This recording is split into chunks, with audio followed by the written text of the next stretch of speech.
ከኑክሌር ጦርነት መትረፍ ይችላሉ። የመጀመሪያው ሰከንድ ከሺህ ፀሐዮች በበለጠ የሚደነግጥ ብርሃን እኩለ ሌሊቱን ወደ ቀትር ይቀይረዋል።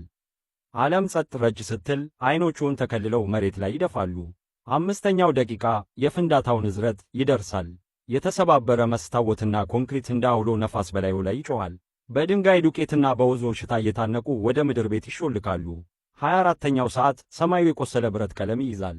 መርዛማና ጥቁር ዝናብ መዝነብ ይጀምራል። ጨለማ ውስጥ ተዘግቶቦት እየተንቀጠቀጡ ምላሶ ላይ የብረት ጣዕም ይሰማዎታል። ይህም የማይታየው የጨረር ሬዲዬሽን የመጀመሪያ ምልክት ነው። ሁለተኛው ሳምንት ምግብ እየጨረሱ ነው። ጥማቱ ጉሮሮ ላይ መስታወት እንደመዋጥ ይከብዳል። በምድር ቤቱ ሁለተኛው ወር የኑክሌር ክረምት ኑክሌር ዊንተር ይጀምራል። ፀሐይ በጭስና በትቢያ ትሸፈናለች። የሙቀት መጠኑም ከበረዶ ነጥብ በታች ይወርዳል። በቆሻሻ መጣያ ፕላስቲኮች ተጠቅልለው በመቃብሩ ውስጥ በራብ መሞት ወይም ውጭ ያለውን መርዝ መጋፈጥን እንዲመርጡ ይገደዳሉ።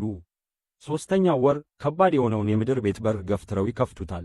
ዓለም በአመድ የተሸፈነችና ጸጥ ያለች ምድረ በዳ ሆናለች። ከፍንዳታው መትረፍ ድል አልነበረም። ይልቁንም የጭካኔው አዲስ ሕይወት የመጀመሪያ ቀን ብቻ ነበር።